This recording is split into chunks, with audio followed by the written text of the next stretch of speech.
The following message is transmitted by the request of the National Guard. This warning is being issued for Washington, D.C. and the memorial in Washington, D.C. Russian soldiers are shooting us military. The Army will pick citizens up at an evacuation point at the memorial. Bring no more than 2 luggages per person and stay hidden from the Russian soldiers.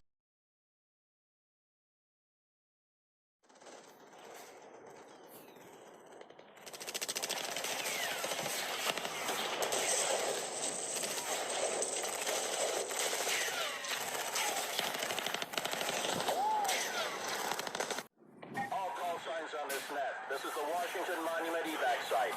We're holding our own, but have blast enemies to the west and are taking fire from that direction. Request you engage all enemy targets west of the Washington Monument.